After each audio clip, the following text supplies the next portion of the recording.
लेकिन 20 मिनट बाद उसे समझ में आया कि मैं जहां से भाग रहा हूं मैं बाहर ही नहीं निकल पा रहा हूं। एक्चुअली मैं इस जंगल की भूल भुलैया में खो गया हूं। और उसने सब कुछ छोड़ दिया, अपना शरीर छोड़ दिया और बैठ गया और मौत का इंतजार करने लगा। नमस्कार दोस्तों, ब्लडी सत्य के आज के इस हैरान कर देने वाले बहुत ही ज़्यादा खौफनाक से अनोखे एपिसोड में मैं आप सभी लोगों के सामने सुंदर नाम के लड़के के साथ घटी हुई ऐसी खतरनाक भूतिया घटना की कहानी लेकर आ गया हूँ जिसे आप सुनेंगे तो आप लोग एक सदमे में जा सकते हैं। आपके मन में एक अजीबोगरीब डर बैठ सकता है, इसलिए अपनी रिस्क में इस कहानी को सुनिए। दरअसल सुंदर मध्य प्रदेश के एक टाउन में रहने वाला एक साधारण सा लड़का। सुंदर एक भोपाल में रहकर अच्छी सी कंपनी में बढ़िया सा जॉब करता था। सुंदर को जब कभी भी मौका मिलता था वो छुट्टी ले लेता था, यही 1 हफ्ते की, 10 दिन की, 15 दिन की, और छुट्टी लेकर वो दूर दराज के इलाकों में निकल जाया करता था। उसको खुद को टाइम देना काफ़ी ज़्यादा पसंद था।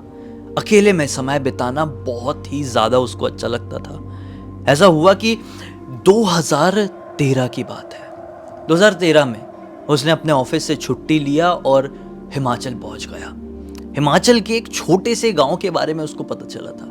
दरअसल भोपाल में उसको एक ऐसा कॉलीग मिला था उसका, जो कि हिमाचल का रहने वाला था। उसने बताया था कि मेरे मामा जी का जो गांव है वो ऐसा ऐसा है। वो इस गांव में पहुंच गया। इस गांव में उसने किराए से एक कमरा ले लिया। आने वाले 15 दिनों के लिए वो यहाँ पर पहुंचा था। 15 दिनों की छुट्टी लिया था। रीज़न यही था कि वो खुद को समय देना चाहता था। खुद को समय देना मतलब वो अकेले निकल जाता था और साधना में लीन हो जाता था। उसको मेडिटेशन करना बहुत ज़्यादा पसंद था। उसको ये सारी चीज़ें बहुत ज़्यादा एक्साइट करती थी। वो इस गांव में पहुंचा, एक छोटा सा कमरा किराए पर लिया।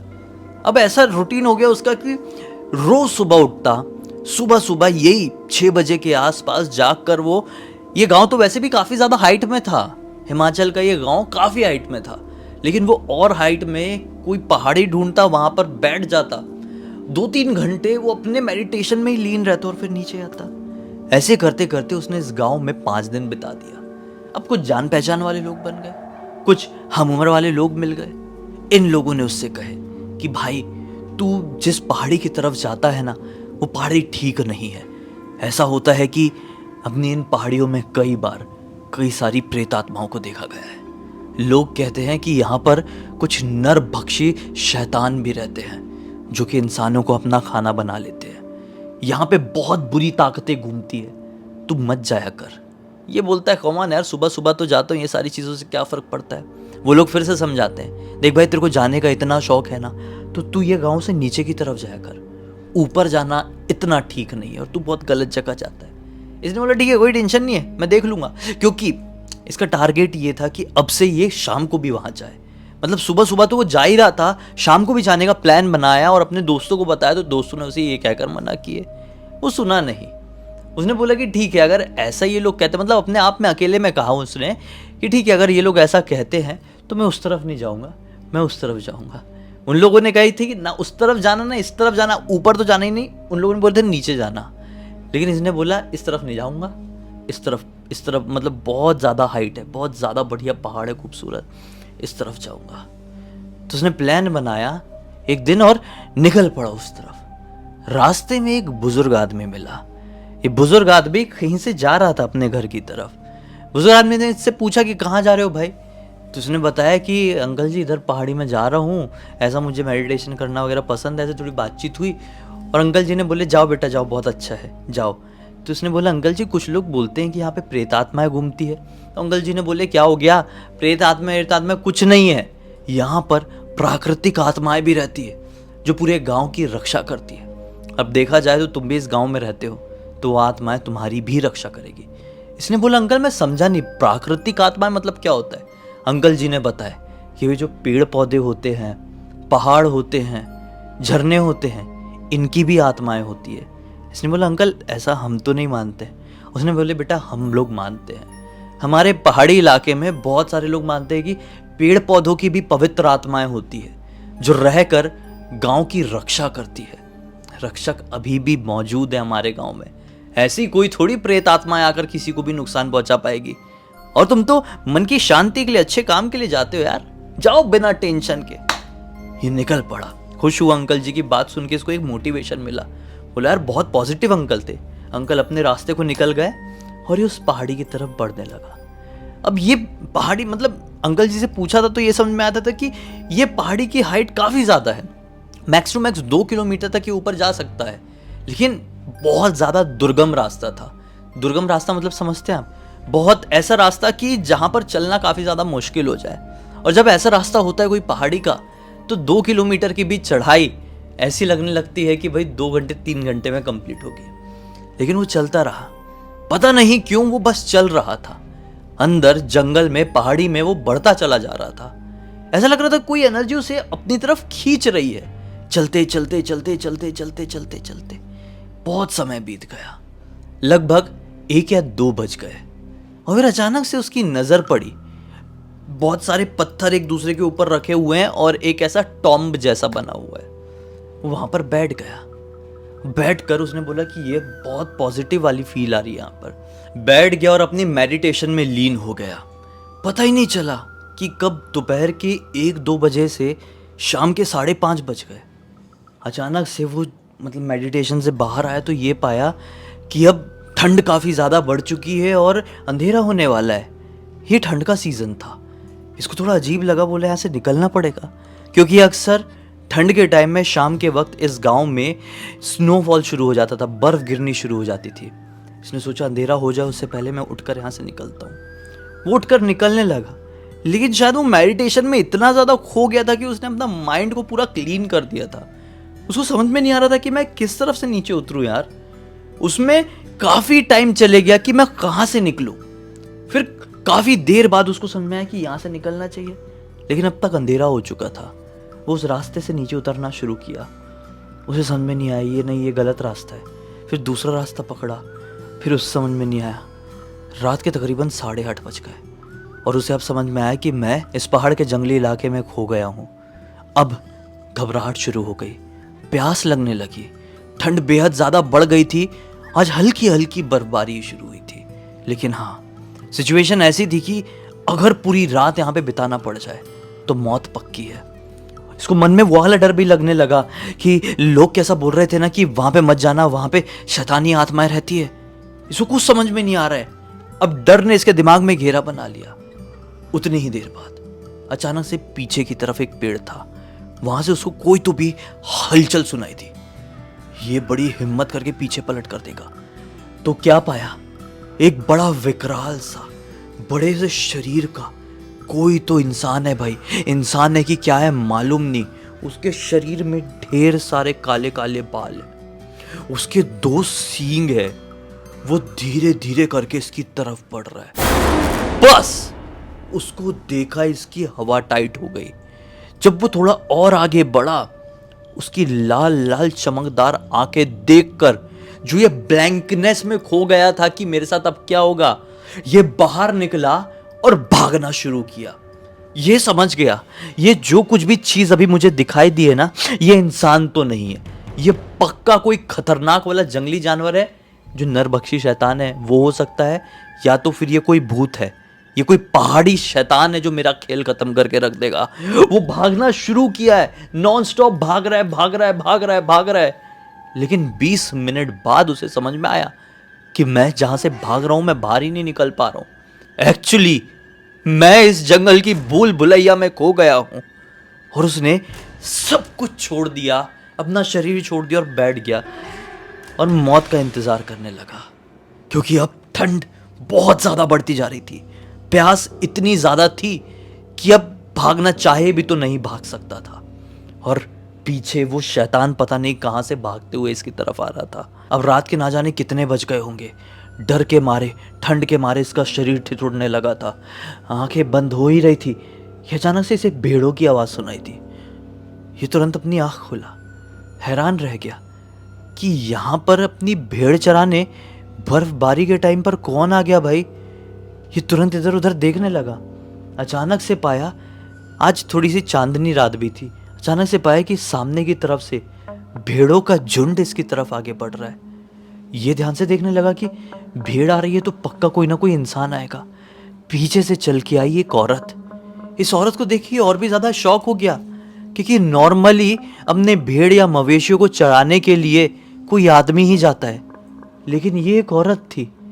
ये उस औरत को देखता ही रह गया, क्योंकि ये औरत मतलब हैवी वाली ज्वेलरी पहनी हुई थी।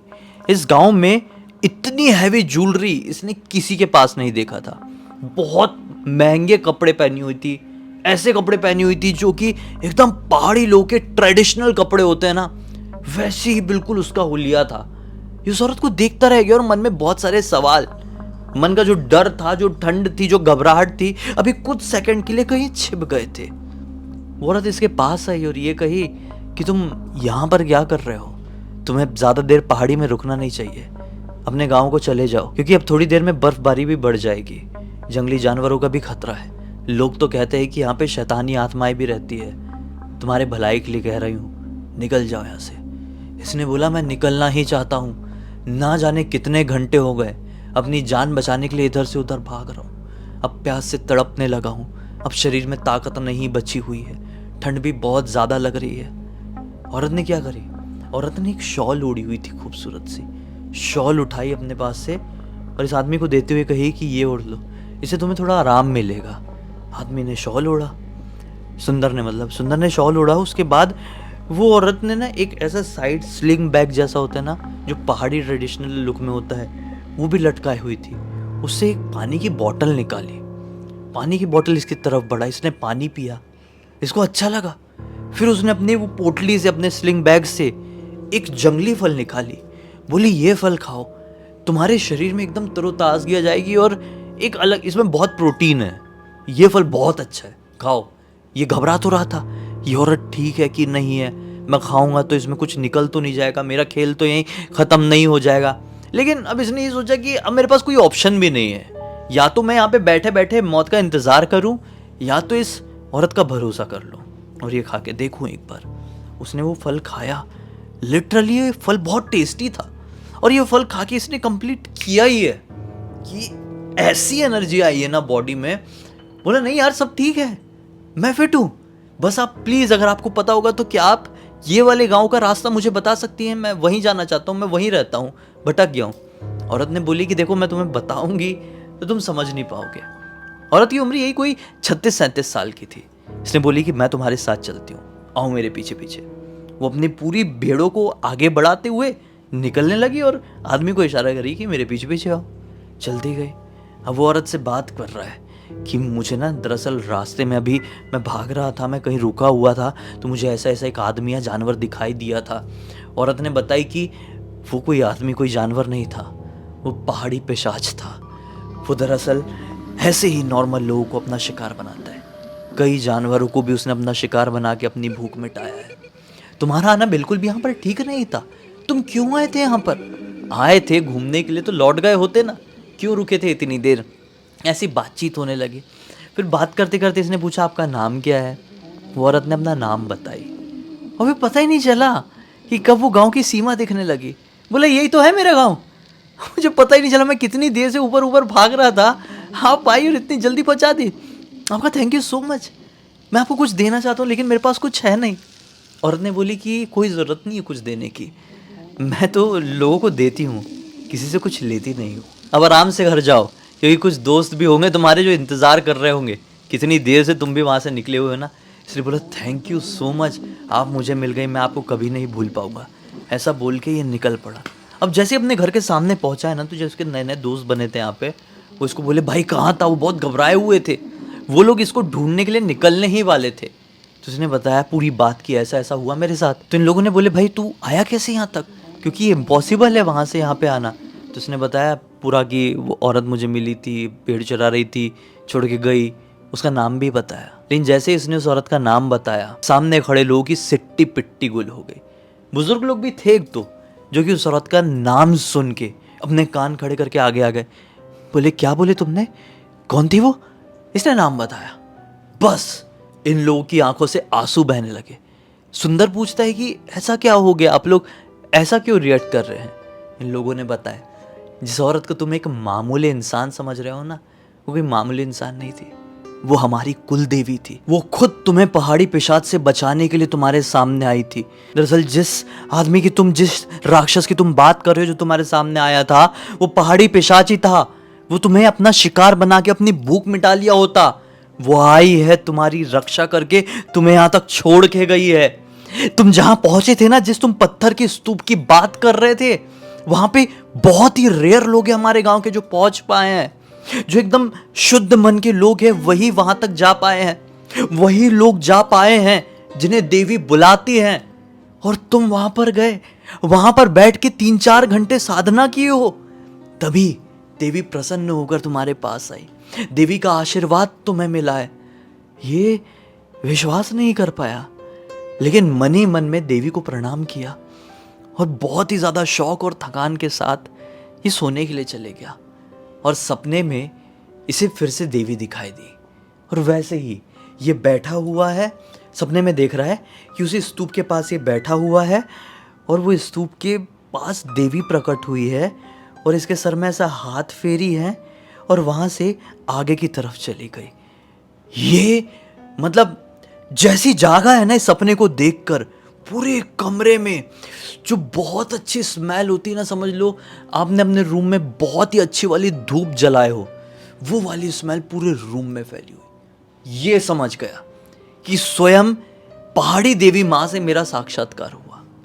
पता नहीं मेरे कौन से जन्म के अच्छे कर्म थे, मेरे माँ बाप ने, मेरे पूर्वजों ने कौन से अच्छे कर्म किए थे कि जो मैंने कभी सोचा भी नहीं था मेरे साथ हो गया। वो बड़े खुशी मन से अपने भोपाल लौटा, अपनी नौकरी ज्वाइन किया। उसके बाद से वो बहुत ही ज़्यादा आध्यात्मिक हो गया। उसके जीवन में सिर्फ और सिर्फ तरक्की आई, और उसने इस पूरी घटना की जानकारी अपनी एक फ्रेंड को दिया, जिस फ्रेंड का नाम था दीपा।